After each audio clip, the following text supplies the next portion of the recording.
Hello everyone, this is Krishna Kumar. Let's see about finite element analysis in this session. So, what is a finite element analysis? So, the word finite element analysis means making a design that you have made in any software or any tool, quantifying the design so that you can apply boundary conditions, you can apply loads and forces, and then analyze the design. What is the effect it produces at the end? So the applications of finite element analysis are very vast, which we will see in a very short and sweet manner. So first, it is all about the applications of finite element analysis. It is widely used in the mechanical and civil branches of engineering, and also separately in the biomedical branch of engineering. So when we first talk about the mechanical and civil branches of engineering, designing any parts of automobile, designing any crankshaft, designing any valves, so these types of designs will be used. Then meshing. So meshing is a part of quantifying the design, which we will see in the further slides. What is meshing?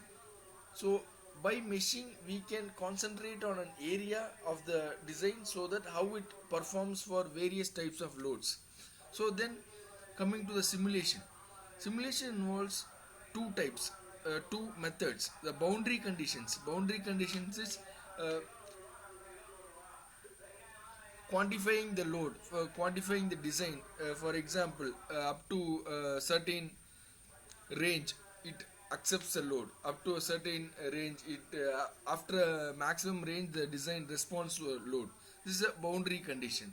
It cannot move in the x or y direction, only in the z direction, or it can move only in the z direction and not in the x and y direction. So limiting the design to by certain constraints is boundary condition. So next is, after giving boundary condition, you have to simulate the design by using stress, strain, force or fatigue analysis, so that you will know how far the design withstands the load or force it is subjected to.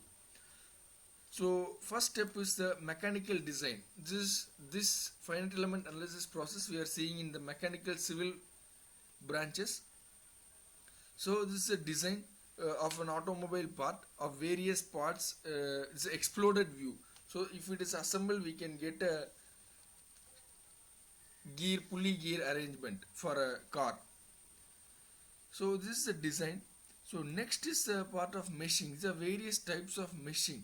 These meshings are techniques which will be used in the design so that it will appear in this form. This is a triangular meshing where you can see the design which is segmented to several sets of triangles. So this, when force or load is applied, we can distinctly see the areas where it has been damaged. One of the examples is this. See, this is a triangular meshing. The red is the maximum area where the maximum force is experienced or maximum damage is experienced, so that region should be improved in the part of design if it has to undergo more amount of stress. And the blue is the region where the least amount of stress is experienced. This is all about mechanical design, meshing, and simulation of an engineering design. So for biomedical engineering designs, there is a certain variation, a slight variation. They are the 3D reconstruction. First step is 3D reconstruction of the model. How will you what is a 3D reconstruction? For example, you are getting a CT scan or X-ray model of a spine. Usually clinicians or physicians give a CD to you. That CD has several set of CT or MRI files. So that files can be used for 3D reconstruction of an object.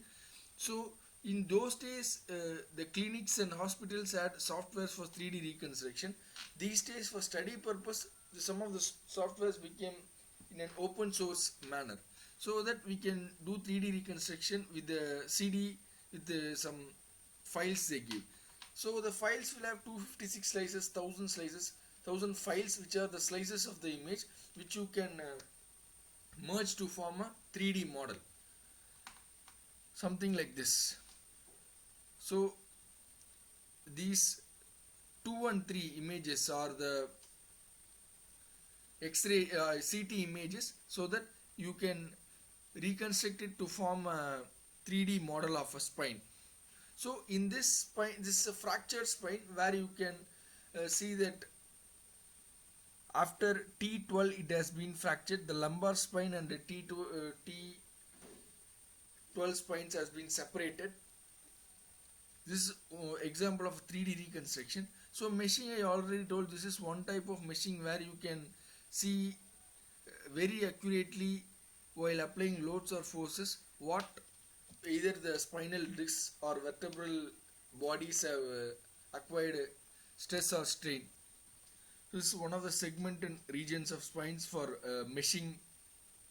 And when it comes to implant, we can implant any screw in the spine and test the strength and stability of the screw when the spine undergoes various loading conditions. In day-to-day life, our spine undergoes various loading conditions. By this loading condition can be implemented on a 3D reconstructed model and then tested, even with implantation of screw or without implanting the screw. So this is about the simulation. It's a normal lumbar spine. What happens during flexion, what happens during extension, various cases, which region of the spine has undergone most amount of the load and least amount of the load or stress. Whatever parameter you choose, the red color indicates the region which has been maximum influenced in the maximum way, and dark blue is the region which has been influenced the most minimum way. So this is the simulation for flexion and extension. So this is a screw designed for the implantation of the spine, so that screw design will be separately simulated, applied some boundary conditions, tested for various scenarios: load, force, stress in the X, Y and Z directions. And then when this screw is implanted to the spine, what happens, what is the influence of the spine on the screw and screw on the spine?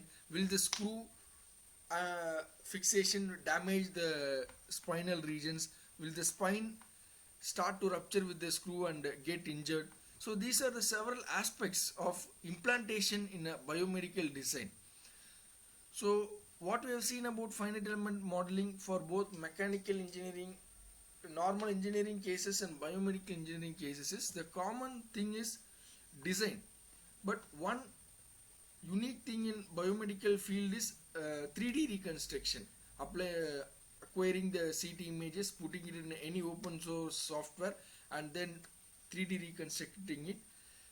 So that next common part of both is meshing. Meshing is done to clearly analyze, quantify. So the word finite element analysis comes into picture in place of meshing only, where we can quantify each and every region, quantify the entire model, and in specific the entire region of the any design we want to apply the simulation. So simulation is nothing but putting the model or a design into a virtual environment, so that applying real-time cases in a way that the model or design will respond when it is put into test in real-time situations. So that is about simulation.